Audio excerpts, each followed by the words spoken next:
Who would you fight against? Who would I fight in Team Iron Man? Who would I fight? Yep. Well, I'd probably want to aim low. You know, you don't want to fight Vision because he's gonna destroy you. I don't know. I think, you know, in order to survive, I'd probably take Black Widow just because at least she's human. You know, but from a character standpoint, probably Iron Man because our characters obviously have the most friction. Hi, Angela Dawson, Front Row Features. My question actually is for all the actors. I wanted to ask you about doing that airport sequence and how that was for you, how many days it was, what was the most challenging part of that, and were you satisfied when you saw the finished product? Yeah, it was great. I mean, it was hot. It's Atlanta in August, so I think everyone was toasty. And there's only a couple scenes where, you know, a couple shots where, you know, you might have that one 50-50 where everyone's running together, but for the most part, it's, you know, picks and pops, and you're just getting pieces. So it's a lot of waiting around, but you really have a confidence that this is going to be something special. You can see in Anthony and Joe's face and Kevin, these guys get so excited when these moments work. It's a meticulous process because it's such a grand scheme. So on the day, it's not as you know, cool and romantic as you think it would be, but there's an energy on set and an excitement that keeps you invested, knowing that it's going to be something epic. Mark Hughes with Forbes. Paul, when you say, "I believe this belongs to you, Captain America," was that improvised, and how many other different lines? I mean, did you try out several different ways of saying that? Because that just seems so you and was such an amazing moment. And Jeremy, Kill the Messenger is amazing. I love the film. I just wanted to say that. Oh, thank you. And that's exactly how you sounded delivering that line. You did a better job than I did, I think.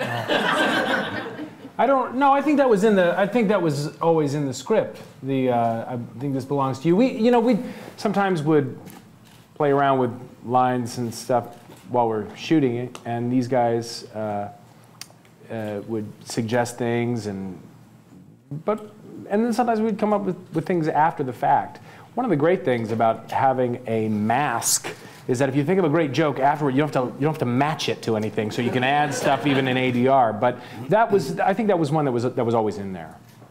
He's being modest. Paul is like one of the great improvisers that you could hope to work with, and it is true when you have the mask, and I think that was a great benefit to us in the post process. Again, in terms of modulating the tone in that section of the movie, but you know, we had like endless amounts of jokes that Anthony and our editor Jeff Ford and Kevin would sit in the edit room and laugh about for hours and try to figure out. It was not an easy task. Which one was funnier than the other, and he just gave us a wealth of material.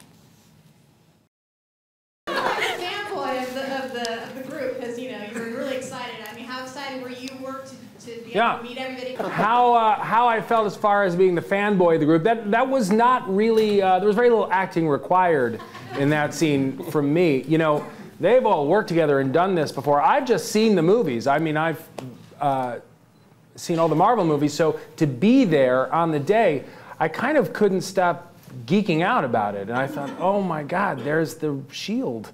And I thought, there's that arm. You weren't looking. And I was just like, wow, there was God dang, man. And so like that kind of thing, even when I was getting the suit on, there's this area where we'd get changed and stuff, and it's like, oh, there's Iron Man's suit. Whoa, and there they all are. I did feel that excitement of what? I can't believe that I landed here. This is nuts. So it was really cool.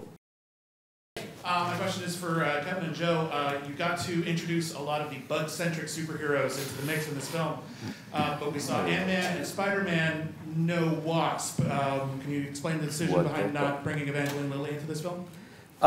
There were drafts where Wasp participated in the splash panel fight, the airport battle, and the truth is, you took away the fun of seeing her suit up for the first time, of seeing her on that road to being a hero. We experienced that with Ant-Man in his own movie. We experienced that with Spider-Man in many movies. And we have big plans, and we later announced the title of Paul's sequel, which is Ant-Man and the Wasp. So we have very big plans to unveil her in her own movie where she can be the entirety of the movie and not a moment in an action scene. Kevin, I have a question for you because it's kind of hard as like an excited fan to like live in the moment of the movie because once you've seen it, you're like, oh my God, what's next, right? And I was wondering, as the Marvel Universe expands, like with some of the Netflix shows being considerably darker, having a different tone, do you feel that ripple effects are going to be felt from shows like that in the further cinematic universe?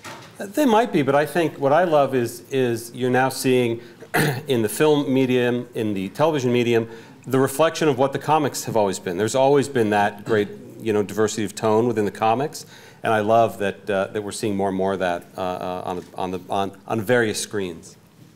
So is that a yes? That's a sure.